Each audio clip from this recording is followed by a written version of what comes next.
Hey, what's going on? You know who it is. You know what it is. All right, you guys, peep game.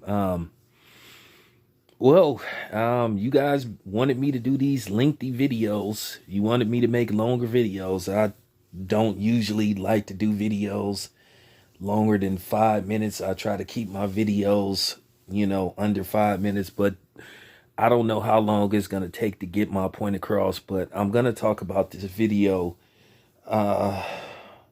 Well, I'm gonna talk about in this video pertaining to a documentary featuring Janet Jackson and some stuff surrounding her career, her growing up and carrying the name Jackson.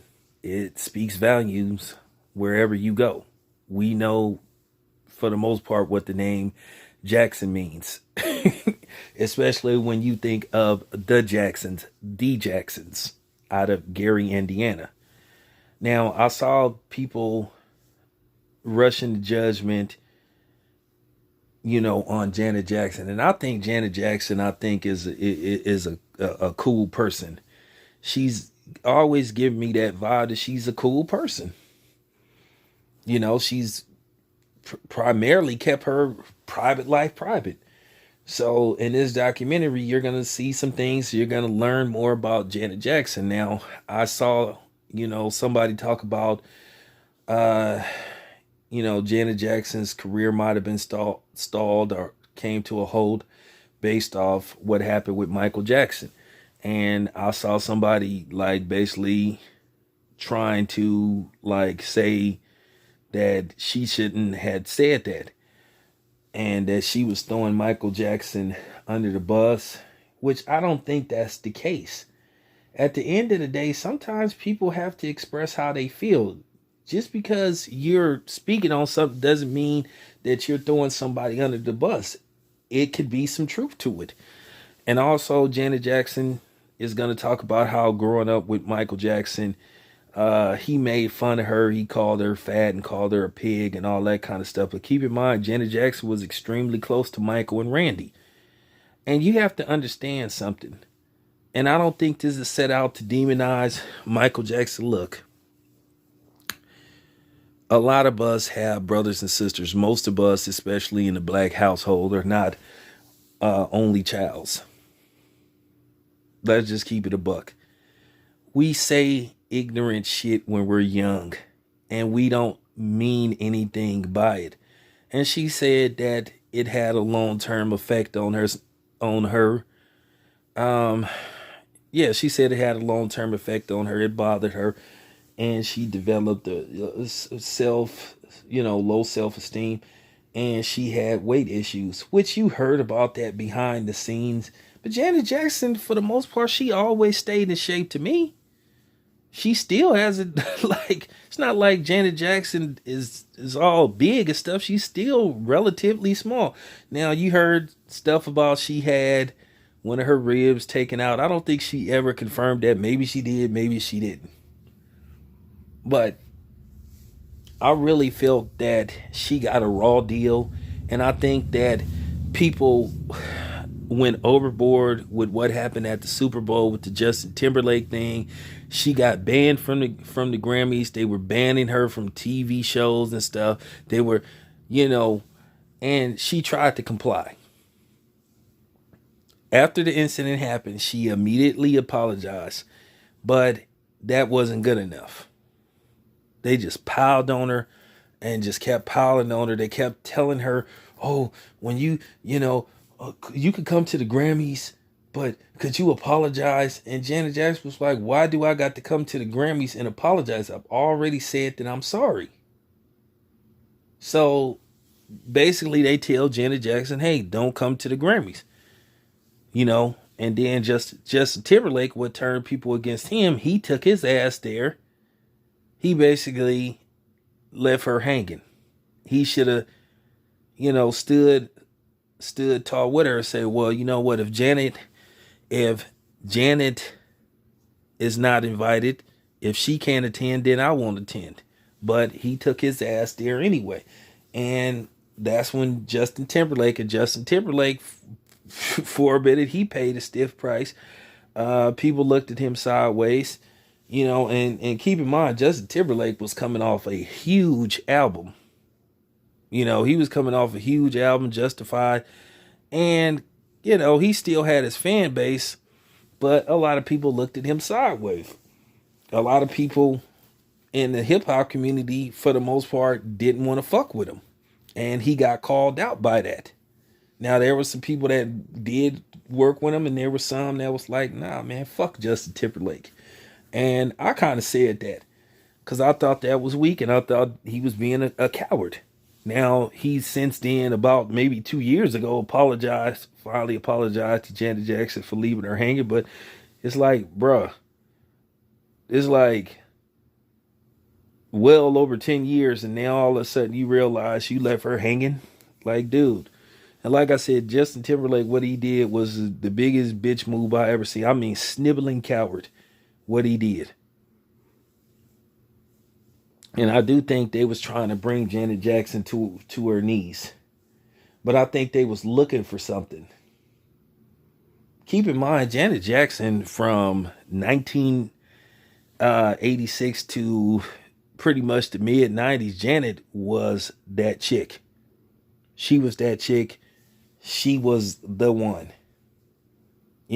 She was the one, from Control to Rhythm Nation, and a couple of other albums. Janet was, man, she was the one.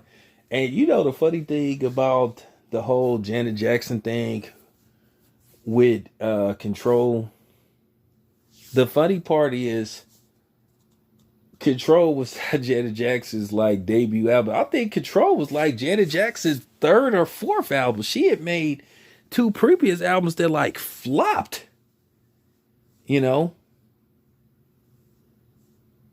So she had made a couple of albums before Control. I'm trying to think. Control was her third album or it was her fourth album, because she had made a couple of albums that flopped. I'm talking about did not sell. And a lot of people thought that Janet Jackson's music career wasn't going to take off. And it was funny. You heard that they was about to, now this is just a rumor. Once again, you heard that, I think she was on A&M Records at the time. They was about to release her. Because like I said, her first couple of albums bombed. And then all of a sudden, these up-and-coming producers, Jimmy Jam and Terry Lewis, former members of The Time, who had produced a smash hit by Sherelle called I Didn't Mean to Turn You Up. Boy, that song, whew, man, love that song by Sherelle. Didn't like the video because that gorilla shit, break dancing on the roof, that was, well, I already did a video pertaining to that. That's on here. But she works with Jimmy Jam and Terry Lewis, and they give her, the album of all albums for a female artist. There was nothing out there that could fuck with Control. Okay? And then she comes out with this debut single called What Have You Done For Me Lately? And let me tell you something. I remember when they was about to debut the song, they was, usually stuff don't live up to the hype, but people was like, oh my God, Janet Jackson's, and they was getting you built up for it. They was like, Janet Jackson's new single is going to drop in like a week. And I could tell you right now, when y'all hear this song, you're going to be blown away. So I remember when they debuted it, I think my mother was taking me to grammar school. Yeah. I think I was going to Washington at the time in North Oakland. So my mother is taking me and my sisters she's taking us to, schooling. They play the song and boom, they play What Have You Done For Me Lately? And I'm talking about, wow. My mother loved the song. We loved the song.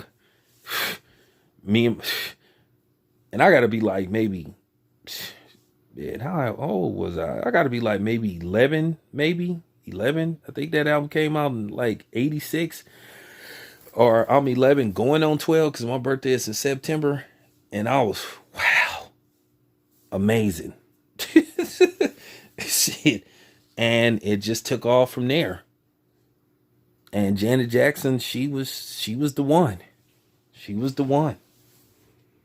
You know, she filled the shoes that she was the female version of her brother. She was the one, and she dominated. She dominated the chart. I mean, for real. And then when this thing happened with her later on, many years later, the Justin Timberlake thing, how her career just all of a sudden died because of that one incident, you got to think it was some BS behind it.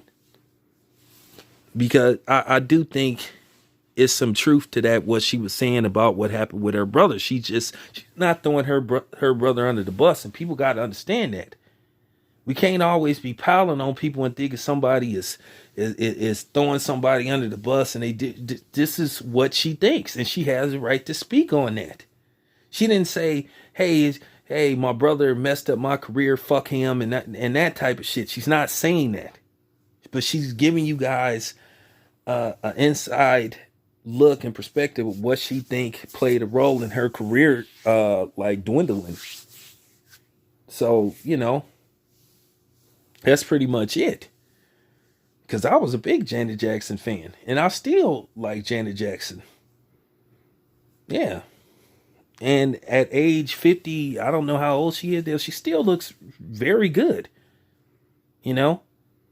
So I don't know if I'm going to be able to see the documentary, that is, but well, maybe I can catch it. Maybe I'll find it somewhere, but based off my work schedule, I don't have DVR on this Fire Stick, so I'll have to try to find a way to watch it. But yeah, I think we need to be careful in pre-canceling somebody or ready to attack somebody. We got to stop doing that, and that's just real talk. But anyway, I just wanted to give my 2 cents on the situation. Let me know what you think. This your boy Town Biz. I'm out.